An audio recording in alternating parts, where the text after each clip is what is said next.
नहारे का 5वां हिस्सा लेकर हाजिर हो रही हूँ। यकीनन आपको पसंद आएगा।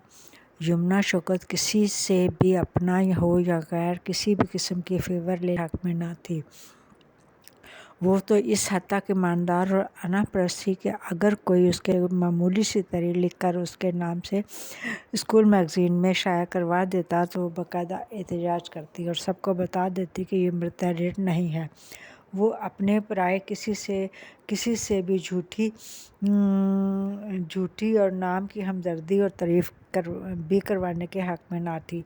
वो सिर्फ़ चाहती थी कि उसकी मॉरल सपोर्ट की जाए, उसकी हौसला अफ़ज़ाई की जाए, उसे आगे बढ़ने के लिए उसके जज्बे को उभारा जाए, उसे बैकअप किया जाए, उसे दुख ना दिया जाए, उसके साथ ज़्यादती और नाइंसाफ़ी ना की जाए, उसकी बात गौर से सुनी जाए और उसे भी बोलने इज़हारे राय का हक़ दिया जाए। शरीफ थी, बाहियात थी, अब्बी से ना देखने की के बावजूद गलत मर्दों की बुरी नज़रों को महसूस कर लेती थी। यही एक बाकिरदार और बाहया औरत की पहचान होती है, वरना बदकिरदार और बुरी लड़कियों की भी कमी नहीं है। हमारी पाबंद और शरीफ माहौल और माशरे में ऐसी लड़कियाँ जो यमुना के स्कूल में भी थीं, जो वालिदैन की नज़र में धूल झोंककर गलत कारियाँ भी करती थी, स्कूल से बहाने से छुट्टी लेकर डेट पर चली जाती थी। इतनी छोटी उम्र में भी लड़कियाँ पता नहीं क्यों गलत राहों के मुसाफिर बन जाती हैं। बाद में कोई गुल खिलाकर रोती पीटती हैं। बाद में पछताने से कोई फ़ायदा नहीं होता। पहले सूझबूझ से काम लेना चाहिए। बेवकूफ़ लड़कियाँ चालाक और शातिर लड़कों की चिकनी चपड़ी बातों और सुहाने सपने दिखाने पर उनके चक्कर में आ जाती हैं और अपना सब कुछ गंवा बैठती हैं। कोई भी लड़का इतना मुखलिस नहीं होता कि बेसहारा, मजबूर और घरों से तंग आए लड़कियों को सहारा देता फिरे। वो सिर्फ़ अपना उल्लू सीधा करते हैं और बाज़ पैसा बटोरते हैं और कुछ अपनी हवस पूरी करते हैं और ख़ुद उन्हें इस्तेमाल करके किसी और के आगे उनका सौदा कर देते हैं। नादान लड़कियां फिर ऐसे गोरख धंधे में फंस जाती हैं कि ना जीती हैं ना मरती हैं। अक्सर जो बगावत करती हैं जान से भी हाथ धो बैठती हैं। किसी अजनबी से अपने घर वालों की ज़्यादती की शिकायत नहीं करनी चाहिए कि वो इसी बात को बुनियाद बनाकर उन्हें सगे वालिदैन और बहन भाइयों के ख़िलाफ़ भड़का देते हैं। हालांकि अपने जैसे भी हों खैरख्वाह ही होते हैं, गैर तो से मतलबी होते हैं, अपना फ़ायदा सोचते हैं। अगर अपने गलत भी हों तो तब भी बच्चों को अपनों के ऐबों और ज़्यादतियों पर पर्दा डालना चाहिए कि अगर घर में शेरों से वारसा पड़ता है तो बाहर भी दरिंदे और भेड़िए ही धाक में लगाए बैठे होते हैं। कम से कम घर में इज़्ज़त तो महफूज होती है। बाद में रोने धोने का क्या फ़ायदा। जब कोई बहकाने की कोशिश करे तब भी होशियार हो जाए और अपने बड़ों को फ़ौरन बता दें ताकि वो कुछ कर सकें। यमुना शौकत की छठी हिस्स माशाल्लाह बहुत तेज़ थी। वो उसे फ़ौरन एहसास हो जाता कोई मर्द उसकी तारीफ़ किस नियत से कर रहा है।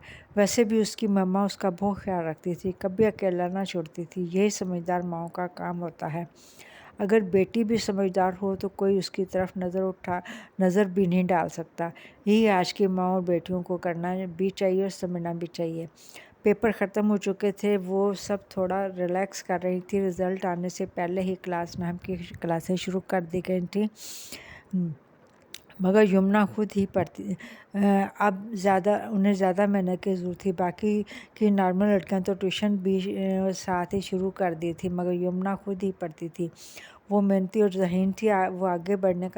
उसमें आगे बढ़ने का जज्बा था, इसलिए वो अपनी मेहनत पर भरोसा करती थी। उसे अल्लाह की ज़ात पर यकीन था कि वो पाक ज़ात से कभी नाकामी का मुँह नहीं देखने देगी।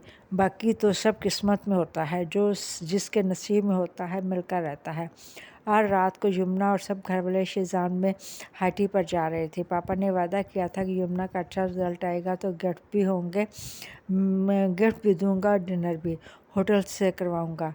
यमुना ने 8वीं में बोर्ड के इम्तहान में टॉप किया था। मीडिया में बाकायदा खबर भी आई थी और इनामात भी हुकूमत की तरफ से तकरीब में दिए गए थे।